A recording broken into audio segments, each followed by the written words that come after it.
राधे राधे, जय माता की भक्तों। आप सभी का स्वागत करती हूँ स्पिरिचुअल ज्ञान साधना में और आप सभी से अनुरोध करती हूँ कि स्पिरिचुअल ज्ञान साधना को सब्सक्राइब कर लीजिए और बेल आइकन को प्रेस कर दीजिए ताकि आपको नई नई वीडियोस का नोटिफिकेशन मिलता रहे। हिंदू धर्म में एकादशी व्रत का विशेष महत्व है। आश्विन मास के कृष्ण पक्ष की एकादशी को इंदिरा एकादशी का व्रत रखा जाता है। इस व्रत में भगवान विष्णु की विधि विधान से पूजा की जाती है। इंदिरा एकादशी के दिन सिद्ध व 7 योग बन रहे हैं। जय माता की, राधे राधे। कैसे हैं आप सभी लोग? आशा करते हैं सभी लोग बहुत अच्छे होंगे। बताने के लिए कमेंट में जय माता की, राधे राधे अवश्य ही लिखिएगा। तो भक्तों, आज की वीडियो में हम बात करेंगे आश्विन मास के कृष्ण पक्ष की एकादशी व्रत के विषय में। और ध्यान रखिएगा कि एकादशी का व्रत की जो डेट है वो अलग है और एकादशी के श्राद्ध की जो डेट है वो अलग है। तो वीडियो बहुत अधिक महत्वपूर्ण है। आप सभी लोग पूरे वीडियो को शुरू से अंत तक अवश्य ही सुनिएगा। तो चलिए प्रारंभ करते हैं आज की वीडियो प्रारंभ करने से पहले आपसे एक निवेदन करना चाहेंगे। यदि चैनल पर पहली बार आए हैं तो चैनल को सब्सक्राइब कर लीजिए, बेल आइकन को प्रेस कर दीजिए और वीडियो अगर आपको थोड़ा भी हेल्पफुल लगे तो लाइक करके शेयर भी कर दीजिएगा। तो चलिए प्रारंभ करते हैं आज का वीडियो। इंदिरा एकादशी आश्विन मास के कृष्ण पक्ष की एकादशी को कहा जाता है। इस व्रत में भगवान विष्णु के साथ साथ माता लक्ष्मी का पूजन विधि विधान से किया जाता है। इंदिरा एकादशी के दिन सिद्ध व 7 योग बन रहे हैं। ज्योतिष शास्त्र में ये योग अत्यंत शुभ फलदायी माने जाते हैं। एकादशी व्रत प्रारंभ करने के विषय में शास्त्रों में वर्णित है कि यह व्रत किसी भी एकादशी से आरंभ नहीं किया जा सकता है। जानिए इंदिरा एकादशी का व्रत कब और एकादशी का व्रत किस एकादशी से प्रारंभ किया जाता है। एकादशी तिथि 27 सितंबर 2024 दिन शुक्रवार को दोपहर 1:20 पर आरंभ होगी और 28 सितंबर को दोपहर 2:39 पर समाप्त हो जाएगी। इंदिरा एकादशी का व्रत 28 सितंबर 2024 दिन शनिवार को रखा जाएगा। अब हम चलिए यहाँ पर थोड़ी सी जानकारी यह भी दे देते हैं कि एकादशी का व्रत कब प्रारंभ किया जाता है। यदि कोई भी व्यक्ति एकादशी का व्रत रखना चाहता है तो वह उत्पन्ना एकादशी व्रत सभी 26 एकादशियों में सबसे महत्वपूर्ण माना जाता है।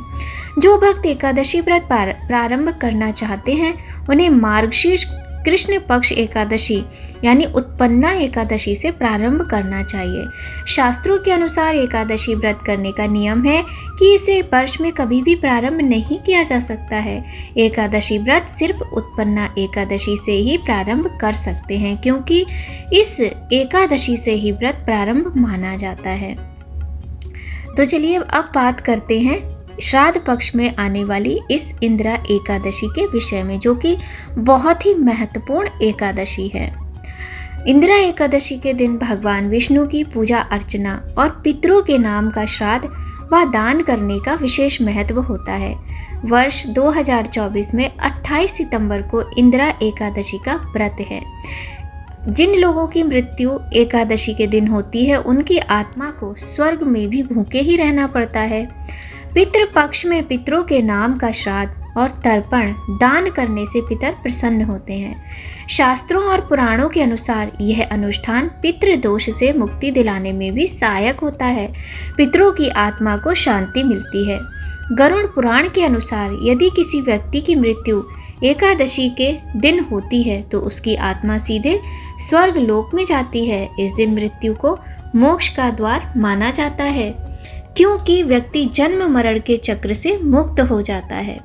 हालांकि एकादशी के दिन स्वर्ग लोक में भी सभी का व्रत होता है और इस दिन भोजन की कोई भी व्यवस्था नहीं होती है, तो सभी आत्माओं को भी भोजन नहीं मिलता और भूखा रहना पड़ता है। मृत्यु के बाद यमदूत आत्मा को यमलोक ले जाते हैं जहां उसके पाप और पुण्य का लेखा जोखा रखा जाता है। 24 घंटे के बाद आत्मा को छोड़ दिया जाता है, लेकिन आत्मा अपने शरीर में प्रवेश नहीं कर सकती क्योंकि वह यमदूतों के नियंत्रण में रहती है। पितृपक्ष में पड़ने वाली एकादशी को इंदिरा एकादशी कहा जाता है। इस दिन भगवान विष्णु और माता लक्ष्मी की पूजा का विशेष महत्व होता है। साथ ही पितरों के लिए श्राद्ध और दान करने से उनका आशीर्वाद भी प्राप्त होता है। धार्मिक मान्यताओं के अनुसार इंदिरा एकादशी का व्रत करने और पितरों का श्राद्ध करने से 7 पीढ़ियां और उनके पितर तृप्त हो जाते हैं, जिससे परिवार में सुख शांति और समृद्धि बनी रहती है। शुक्ल पक्ष के 15 दिन देवताओं के माने जाते हैं, जबकि कृष्ण पक्ष के 15 दिन पितरों के दिन माने जाते हैं। देवताओं के लिए उत्तरायण और पितरों के लिए दक्षिणायन काल कहलाता है। गीता के अनुसार शुक्ल पक्ष में मृत्यु होने पर व्यक्ति को मोक्ष प्राप्त होता है और जन्म मरण के चक्र से व्यक्ति मुक्त हो जाता है, जबकि कृष्ण पक्ष में मृत्यु होने पर व्यक्ति का पुनर्जन्म होता है। भगवत गीता की ही तरह गरुड़ पुराण में भी यही कहा गया है कि एकादशी के दिन मृत्यु को प्राप्त होने वाला व्यक्ति सीधे स्वर्ग जाता है और जन्म मरण के चक्र से मुक्त हो जाता है, साथ ही मोक्ष की प्राप्ति होती है। इस प्रकार से आज की वीडियो में हमने जाना कि वर्ष 2024 में आश्विन मास के कृष्ण पक्ष की एकादशी को इंदिरा एकादशी कहा जाता है और इस एकादशी का जो व्रत है वो 28 सितंबर दिन शनिवार को रखा जाएगा। साथ ही ये भी जान लीजिए किंतु जो एकादशी तिथि का जो श्राद्ध है वह 27 सितंबर दिन शुक्रवार को किया जाएगा। तो इन विशेष बातों का आप लोग ध्यान रखिएगा और इसके अनुसार ही आपको व्रत करना है।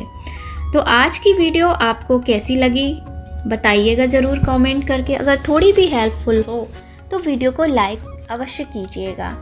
वर्ष 2024 में आने वाली इंदिरा एकादशी के भी वही सारे नियम होते हैं जो कि प्रत्येक महीने के शुक्ल पक्ष और कृष्ण पक्ष में आने वाली एकादशियों के होते हैं। ये नियम 3 दिन तक चलते हैं, जैसा कि हम अपनी हर वीडियो में आपको बताते हैं। 10वीं एकादशी और द्वादशी एकादशी के व्रत का पारण का विशेष महत्व होता है और जहाँ पितृपक्ष चल रहे हों वहाँ तो आपको और विशेष ध्यान रखना चाहिए। तो एकादशी व्रत का पारण आप अवश्य कीजिएगा और इस बार पितृपक्ष है तो विधि विधान से कीजिएगा। ब्राह्मण को घर पे बुलाकर भोजन कराएं, दक्षिणा दान दें और उनके चरण स्पर्श करके आशीर्वाद अवश्य लें। आप अपनी भावना पर ध्यान दीजिए। देखिए, कहने के लिए तो हर चीज़ के पीछे हम कुछ ना कुछ उसके अपोजिट बोल सकते हैं, है ना, लेकिन हमारे स्वयं के कर्म हमारे लिए होते हैं कि हम किस भावना से कौन सा कार्य कर रहे हैं। तो ब्रह्मचर्य का पालन करें। वैसे भी पितृपक्ष चल रहा है तो नाखून है, बाल हैं, वो नहीं कटवाने चाहिए, शेविंग इत्यादि नहीं करवानी चाहिए और एकादशी का व्रत करने वालों को तो बिल्कुल भी नहीं ऐसा करना चाहिए। तुलसी पूजन करें और सूर्य भगवान को जल दें, लेकिन एकादशी के दिन तुलसी में जल ना चढ़ाएं, इस बात का भी ध्यान रखें। और पितरों के निमित्त दक्षिण दिशा की तरफ मुख करके 1 लोटा जल अवश्य दें। तो चलिए आज की वीडियो का यहीं पर एंड करते हैं। अगर वीडियो थोड़ी भी हेल्पफुल हो तो कमेंट कीजिएगा, लाइक कीजिएगा और पहली बार आए हैं तो एक बार फिर आपसे हाथ जोड़कर विनम्र निवेदन है कि चैनल को सब्सक्राइब अवश्य कीजिएगा। वीडियो आपको हेल्पफुल लगती हो तो शेयर भी कीजिएगा। मिलते हैं आपसे बहुत जल्द नई जानकारी के साथ नए वीडियो में। तब तक सभी लोग खूब खुश रहिए, स्वस्थ रहिए, प्रसन्न रहिए। जय माता की। राधे राधे।